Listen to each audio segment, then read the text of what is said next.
Ош шаарынын мэриясына акыркы бир айга жетпеген убакытта эле 30га жакын атайын техника белекке берилди. Баары демөөрчүлөрдүн эсебинен бүгүн дагы 6 атайын Hyundai Porter үлгүсүндөгү унаалар борбордук аянтта тапшырылды.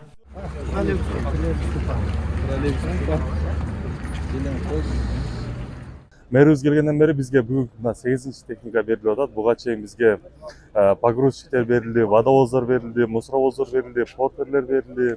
Нашы бүгүнкү 8-чи техникабыз. Андан сырткары ошо быйыл техникалар жаңылоо боюнча атайын бюджеттен акча каралган. Ал жерде да бизге бир 35 техника, жаңы техникалар келет деп пландалып атат.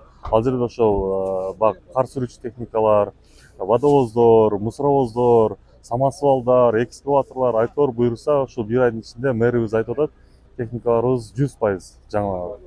Шаарга жаңы дайындалган мэр Жеңишбек Токторбаев кызматка киришкен күндө эле чарбалык ишканаларды кыдырып, техникалар өтө абалы начар экенин көргөн. Өзгөчө көрктөндүрүү жана жашылдандыруу чарба комбинаты кейиштүү абалда. Унаалардын 80%-нын эскилиги жеткен.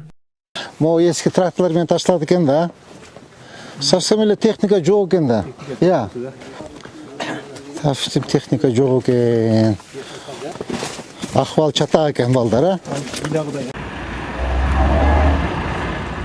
Аталган мекеменин кызматкерлери эски техникалар менен эптеп иш жүргүзүп келе жатканын айтышат. Унаа 2 күн иштесе, 1 күн оңдоого туура келет. Бул албетте жумушту тез, сапаттуу бүткөрүүгө тоскоол болот. Ошондон бери водитель болуп иштейм, мурун водовоздун ичилем. Бүгүн ишкананын техникалары бар эски. Мына машина Россияда 10 жыл иштеп, 3 жыл болду келген. Жаңы деп келген бизге. Акыбалы ушул. Чириген. 2 күн иштеп, 1 күн ремонт. Анан запчасы дагы жок экен. Россиядан заказ кылат.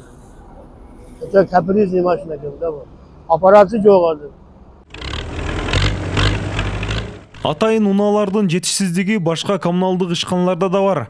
Ошол себептүү мэрияга белекке берилген техникалар эң зарыл деген мекемелерге 1-2ден берилип жатат. Бирок алар маселени толук чечпейт.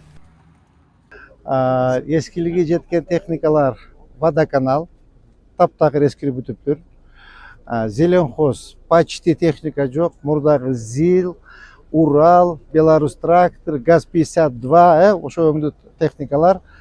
Дагы кайсылар троллейбуста, МЖКда, ну, тазалыкка техникалар келген, башка ишканаларда такыр техника жок. Турукташтыруу фондунан Ош шаарына 500 миллион сом бөлүнгөн. Ага атайын техникалар 1 ай аралыгында алынмакчы. Көп сандагы атайын унааларды сатып алуу шаардын тазалыгын, кооздугуна кам көрүүгө жана жашоочуларга ыңгайлуу шарт түзүүгө багытталат. Нурасан Бактыбеков, Мунар Арзыбек уулу, ЛТР, Ош шаары.